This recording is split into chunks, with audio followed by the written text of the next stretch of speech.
What's up guys, welcome back. Not only is this my first video of the new year, it is my 100th video on YouTube, so that's pretty sick. So thank you guys for tuning in and watching all of my videos thus far. I have big plans for the channel and I hope you guys stick along to see that through. But yeah, if you guys didn't watch the last video, we took Miss Parker on a little cruise and we went to the dump to get her weighed, and on the way back home the clutch cable snapped and she left us stranded. So we had to pull the bumper off, tow her home, whatever. We got her home and I ended up taking a little break for the holidays and the new year, but just because I wasn't filming videos doesn't mean I wasn't getting anything done. I ended up getting the bumper re-secured back onto the car, so we're good to go there. I replaced the clutch cable. So we got a brand new clutch cable in Miss Parker and she's good to go.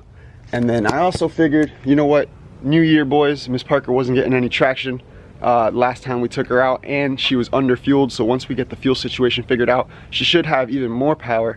And yeah, she was stepping out in third gear as it was, so we definitely needed to get some new tires. So I just sent it, got some new tires for Miss Parker, and I'm not 100% with the name of these tires.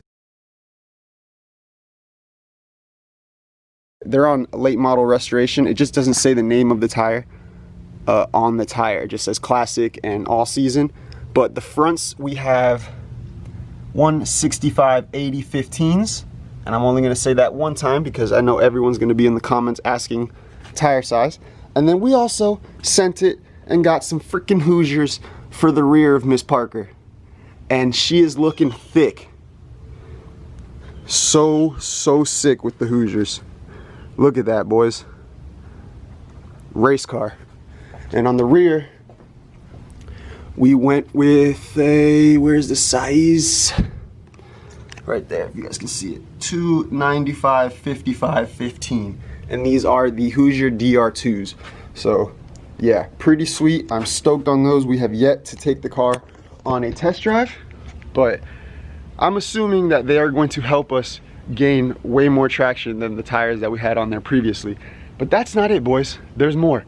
I also got a new battery, because if you remember, we killed the battery when we were trying to get Miss Parker home when she broke down on us. I had to try to start the car with the car already in first gear, and the battery didn't like that with the electric fans and whatnot. So when we got home, I put it on the charger and I tried to recharge the battery, but it was too far gone, so I just sent it and bought an Optima. So we are good, boys. We got a new clutch, we got new tires, and a new battery. But before we take Miss Parker out on a test drive, there's still one more issue that we were coming into, and that is we were still running lean. Air fuels would get down into like the 13 range, low 13 range, but it wouldn't really break into the 12s, which is not good. Tried to up the fuel pressure, that hasn't really worked, so I put the fuel pressure back down to 40 psi, and we are going to be swapping out the fuel pump today. Let me show you guys what we got. We have a Aeromotive 340 LPH fuel pump. Comes with, I guess, I don't know what that is, instructions. The new little filter. Here is the little rubber boot that goes over the filter, or over the pump once it's installed. Some new hose, some hose clamps, some wiring, and the fuel pump, which is sweet. So this will be a direct replacement for the factory fuel pump, but we currently have a 255 Walbro in the tank, but I still don't think that's enough, so the 340 should help us out. Also, this is E85 compatible. If you guys can see it, fuel pump, E85 compatible intake. It was like 140 bucks, 150 bucks, something like that.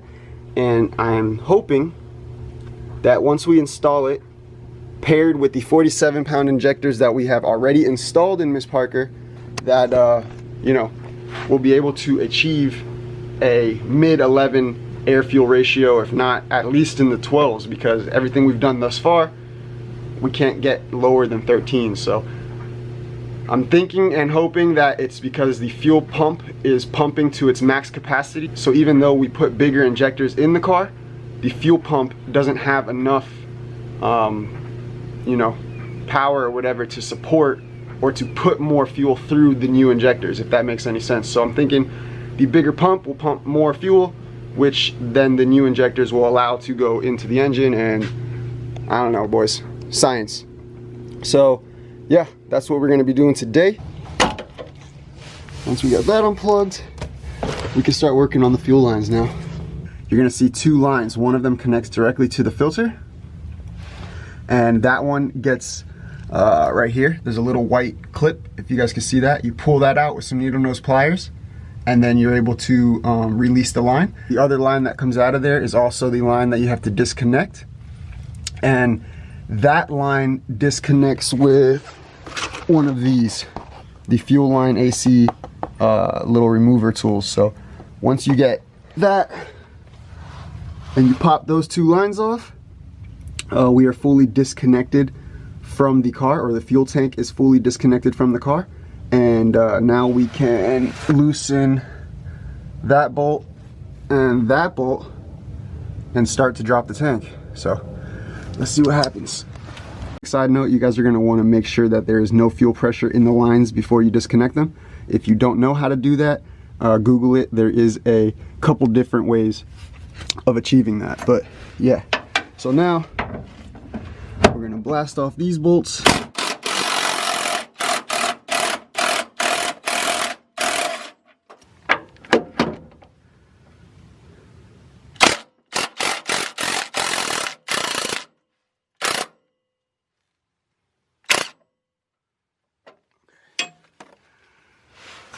Alright, I'm going to have to put the camera down because the gas tank looks like it wants to fall out.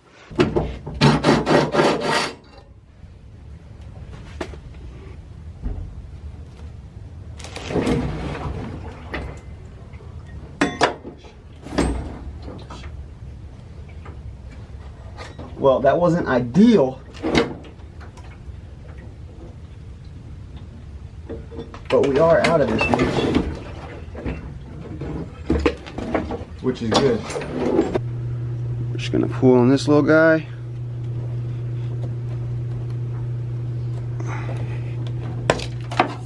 Boom. Get that plug off.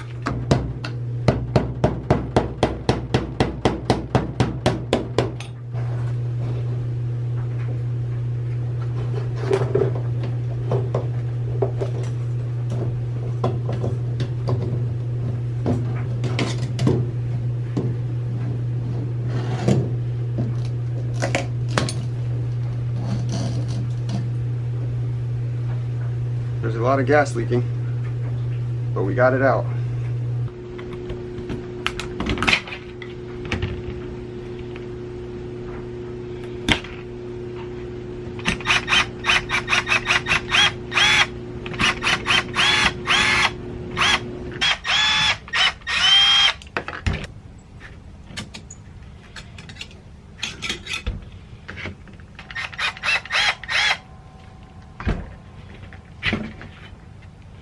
More fuel.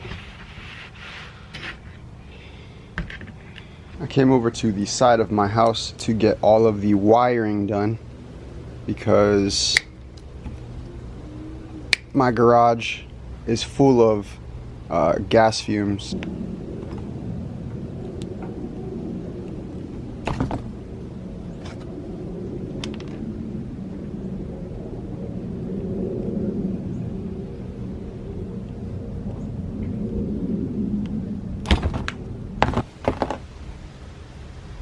Okay, the wires have been soldered, the heat shrink has been applied, and the new fuel pump has been wired up. So now we can take this back into the garage and finish up the install. Now we can get the fuel pump hanger all put back together.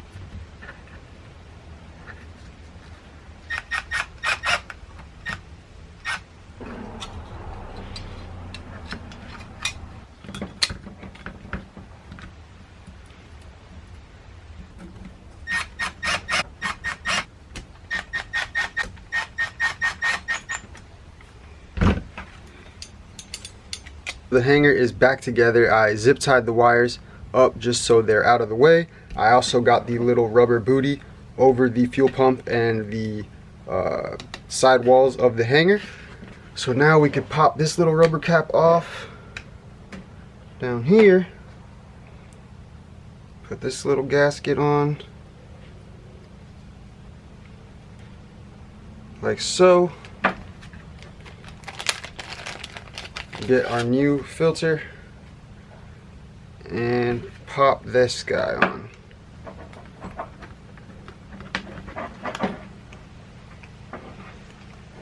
Which you should just pop on, I think. Boom. So there is the new setup, complete. And let's get it back in the tank.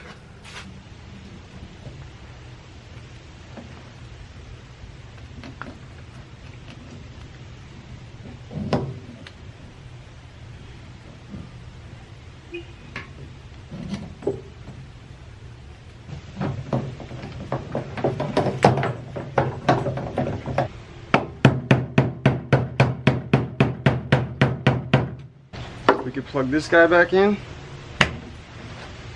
We just gotta pump a lot of this gas out of here.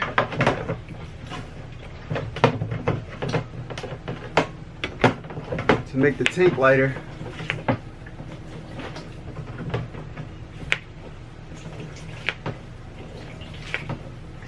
So then we can put it back into the car.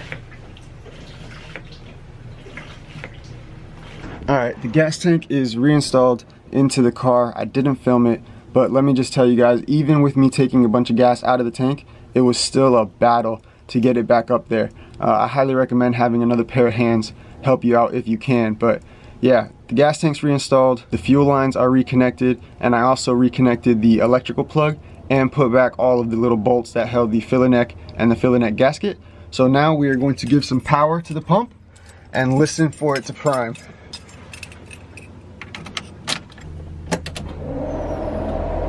I definitely heard that. Now we got some fuel pressure. Okay, that's a good sign, and it's holding. And I don't see any leaking fuel up here. That's another good sign. Check this again. Yeah, it's holding pressure, so I don't think we have any leaks. Since everything looked good, let's fire her up and see what happens.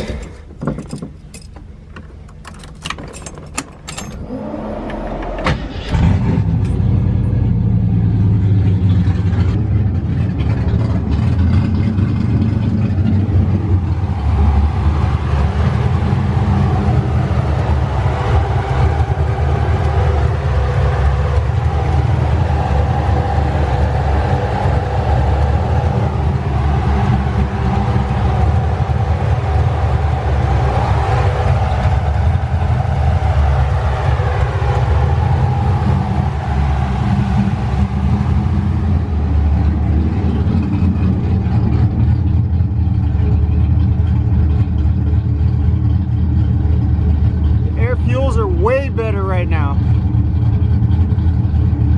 Way better.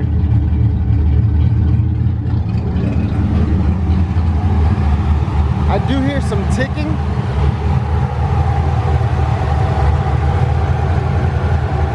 It might be an exhaust leak.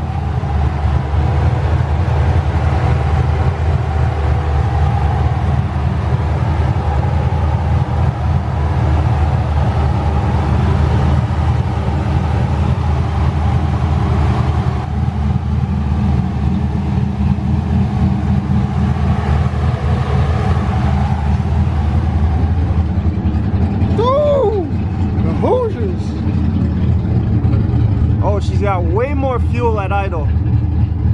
Hell yeah. Oh, I am stoked on that, yo. She used to climb, I don't know if you guys remember, she used to go like, I don't know, 17s, 19s at idle with the 255. So she's definitely getting more fuel right now, which is amazing.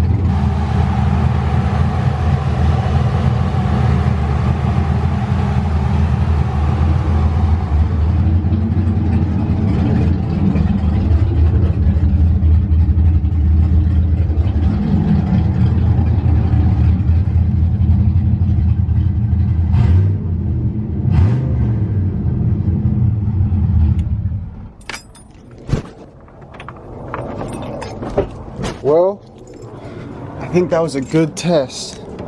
We were holding 40 psi of fuel pressure, which is solid. I put a bunch of cardboard down here, so if there were any leaks, we would see it, and I don't see any leaks. So that's solid. Besides the ticking noise, which I'm hoping is a exhaust leak, it's coming from this side of the engine. I think we're solid, boys. The air fuels were definitely looking way more rich at idle, because like I said before, they would start climbing from like the 17 area to the 19 area and whatnot, and right there it was like chilling in the 15, 14 area. And when I gave it gas on those little revs, I saw it go down into the 10s, which is the richest I've ever seen the air fuel gauge hit on this car. So it's definitely getting more gas with the new fuel pump, and that is a good sign. So man, I tell you what, that tank was heavy and I wasn't expecting it. It caught me off guard. I was like, yeah, there's a little fuel in the tank, how heavy could it be? It damn near almost smashed my hand between it and the jack on the way down. And yeah, to get it back up was a nightmare as well. So don't underestimate the fuel in your tank, boys. The shit is heavy, all right? So get a friend to help you out, and it'll make your life and the job a lot easier. That's gonna be it for this one. If you guys did enjoy it, make sure to hit the like button for me. If you want to see the next video where we're gonna take Miss Parker on a test drive to see if the new fuel pump indeed helped us out, then make sure to subscribe to the channel, and I'll see you in the next one. Be easy.